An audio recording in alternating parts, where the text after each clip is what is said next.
Vamos hoy a conocer la vida de San Francisco Solano, un santo español pero que misionó largamente en nuestras tierras de América Latina. Francisco Solano, llamado el taumaturgo del Nuevo Mundo por la cantidad de prodigios y milagros que obtuvo en Sudamérica, nació en 1549 en Montilla, Andalucía, España. San Francisco Solano nació el 10 de marzo, hijo de Mateos Sánchez Solano y Ana Jiménez. Tuvo dos hermanos, Diego e Inés. A los 20 años ingresó como franciscano de la regular observancia, cursando algunos años después teología en Sevilla en el convento de Nuestra Señora de Loreto, ordenándose sacerdote en 1576. El primer contagio llegó a Andalucía con la peste del tifo negro, y Francisco y su compañero Fray Buenaventura se dedicaron a atender a los enfermos más abandonados. Buenaventura se contagió y murió, y ahora es santo también. Luego se contagió también Francisco, y creyó que ya le había llegado la hora de partir para la eternidad. Pero luego, de la manera más inesperada, quedó curado. Con eso se dio cuenta que Dios lo tenía para obras apostólicas muy grandes y más difíciles. Solicitó sin éxito ser destinado como misionero al norte de África. Pero poco después, el rey Felipe pidió a los franciscanos que enviaran misioneros a Sudamérica, y entonces sí, fue enviado Francisco a extender la fe por estas tierras. Fue una gran alegría para su corazón. Fray Francisco Solano recorrió el continente americano durante 20 años predicando especialmente a los indios. Pero su viaje más largo fue el que tuvo que hacer, con incontables peligros y sufrimientos, desde Lima hasta Tucumán, en Argentina, y hasta Las Pampas y el Chaco paraguayo. Más de 3.000 kilómetros sin ninguna comodidad, solo confiando en Dios y movido por el deseo de salvar almas.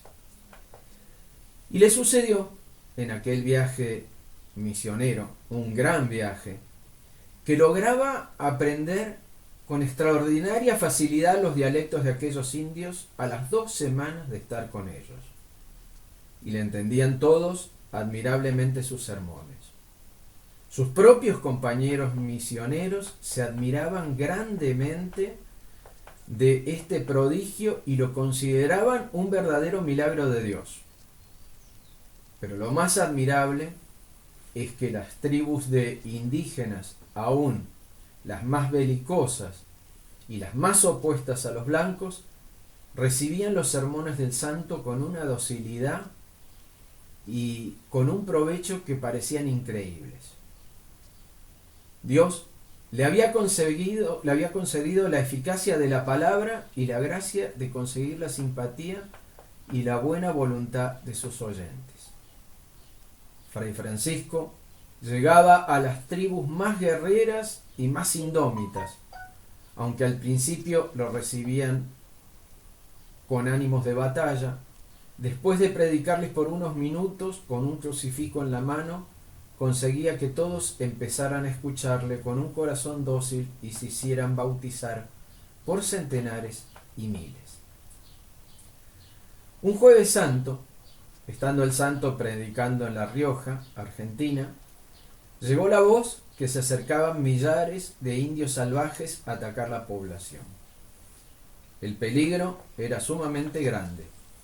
Todos se dispusieron a la defensa, pero Fray Francisco salió con su crucifijo en la mano y se colocó frente a los guerreros atacantes y de tal manera les habló, logrando que lo entendieran muy bien en su propio idioma, que los indígenas desistieron del ataque y poco después aceptaron ser evangelizados y bautizados en la religión católica.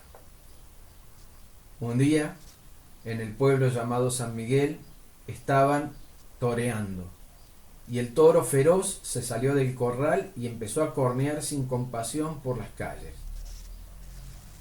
Llamaron al santo, y éste se le enfrentó calmadamente al terrible animal, y la gente vio con admiración que el bravísimo toro se le acercaba a Fray Francisco y le lamía las manos y se dejaba llevar por él otra vez al corral. En mayo de 1610 empezó a sentirse muy débil. Los médicos que lo atendían se admiraban de su paciencia y santidad. El 14 de julio, una bandada de pajaritos entró cantando a su habitación y el padre Francisco exclamó: «Que Dios sea glorificado», y murió. Desde lejos, las gentes vieron una rara luz en esa habitación durante toda la noche. San Francisco Solano, pedile a Dios muchas bendiciones para América.